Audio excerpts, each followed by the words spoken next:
욥기 36장 26절에서 37장 24절까지 말씀을 살펴보도록 하겠습니다. 25절까지 규범적 지혜를 중심으로 욥을 향해 악을 멀리하고 선을 행할 것을 명령한 엘리야는 26절부터 전과는 전혀 다른 지혜를 언급합니다. 그 지혜는 인간이 알 수 없고 헤아릴 수 없는 하나님의 위대하심에 대한 지혜입니다. 지혜가 펼쳐지는 주 무대는 하늘입니다. 26절에서 33절은 반성적 지혜로 창조 세계에 나타난 하나님의 위대하심을 언급합니다. 25절까지 번성징악의 원리로 세상을 통치하시는 하나님에 대해 언급하던 엘리야는 그 시선을 하늘로 돌립니다. 하늘을 바라보는 엘리야의 첫 마디는 하나님은 높으시니입니다. 개역개정은 하나님은 높으시니라고 시작하지만 히브리어 성경은 감탄사로, 영어 성경은 보라라고 시작합니다. 하나님은 엄청나게 크신 분이기에 인간은 그분을 알 수 없고 그분이 얼마나 오래되신 분인지 아무도 그분이 몇 살인지 셀 수 없다고 합니다. 엘리야는 하나님의 크심과 인간의 자금을 대비하며 인간의 무지와 한계를 지적합니다. 인간의 능력으로 하나님을 안다는 것은 불가능하기에 알 수 없고 헤아릴 수 없느니라 라고 합니다. 그런데 27절 이후에서 엘리야는 하나님께서 어떻게 비와 구름과 천둥과 번개 등을 다스리는지를 설명합니다.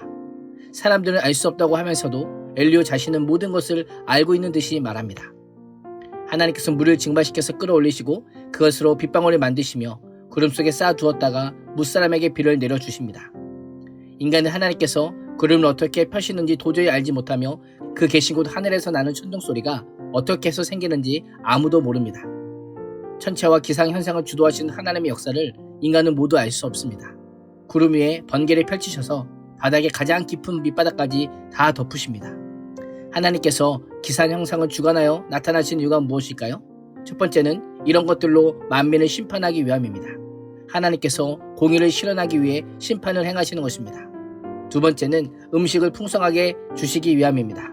모든 생명을 굽어 살피시고 먹을 수 있도록 차고 넘치도록 주시는 하나님이십니다. 엘리야는 욥이 당면한 고난이 우연의 결과이거나 아무런 이유 없이 내린 것이 아니라 하나님의 구체적인 징계의 결과임을 지적합니다. 욥 당시로부터 세월이 많이 흐르고 과학이 눈부시게 발전한 오늘도 여전히 알지 못하는 부분이 있습니다. 아직도 인간은 모르는 것이 너무 많은 미약하고 연약한 존재입니다. 그러나 엘리야는 자신이 마치 모든 것이 다 하나님이 된 것처럼 욥을 추궁하며 정죄합니다. 우리의 모습은 어떠합니까? 헤아릴 수도 없고 깨달을 수도 없는 하나님의 일을 모두 아는 것처럼 행동하진 않으십니까? 우리는 아는 것보다 모르는 것이 더 많은 자임을 기억하며 하나님을 경외하는 자로 살아야 합니다. 37장 1절에서 13절은 자연현상을 통해 역사하시는 하나님의 섭리입니다. 엘리야는 번개와 천둥과 같은 자연현상 속에서 하나님의 음성을 들을 것을 촉구합니다. 오늘날에는 천둥과 번개가 어떻게 만들어지는지 설명할 수 있지만 무엇을 위해 치는지는 다 알지 못합니다. 엘리야는 계속해서 인간이 조절할 수 없는 자연현상을 주관하시는 하나님에 대해 언급합니다. 자연현상을 과학적으로 어느 정도 설명할 수 있을지 몰라도 우리는 하나님께서 자연현상을 통해 우리가 헤아릴 수 없는 하나님의 큰 일을 행하신다는 고백을 하는 믿음을 가져야 합니다.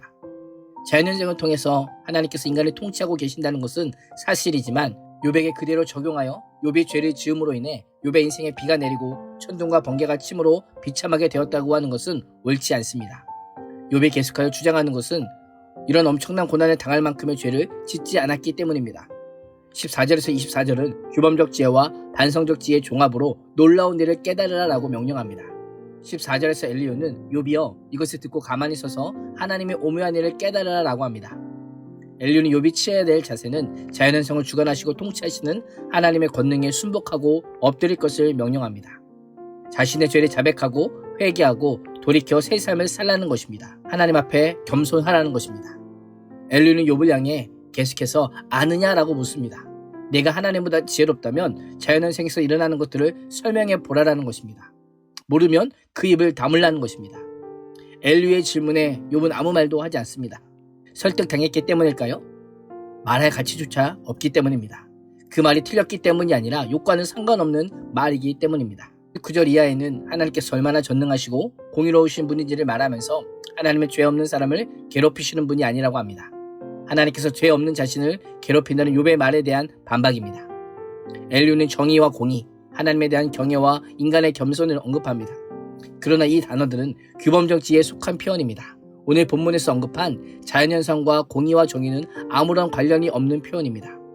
엘리야는 24절에서 그는 스스로 지혜롭다 하는 모든 자를 무시하느니라 라고 합니다. 지금까지 살펴본 것처럼 정작 그 마음에 지혜롭다 하는 자는 욥이 아니라 엘리후입니다. 엘리후는 자신의 지혜가 하나님의 여김을 강조하며 32장부터 지금까지 계속 발언하고 있습니다. 그의 마지막 말이 엘리후 자신에게 실현되었고 그토록 자신만만했던 엘리후의 마지막 말에 어느 누구도 반응하지 않습니다. 엘리후의 한계는 하나님의 등장을 기대하게 합니다. 우리는 전능하신 창조주 하나님과 비교할 수 없는 피조물임을 기억하며 하나님 앞에서 나의 지혜를 자랑하는 교만한 자가 아닌 나의 한계를 인정하고 하나님께 절대 순복하는 자가 될 수 있기를 주님의 이름으로 축복합니다. 기도하겠습니다. 하나님, 하나님께서 하시는 놀라운 일을 알 수도 없고 헤아릴 수도 없음을 기억하며 하나님의 큰 권능 앞에 겸손하게 행하는 믿음의 사람 되게 하여 주옵소서. 예수님의 이름으로 기도합니다. 아멘.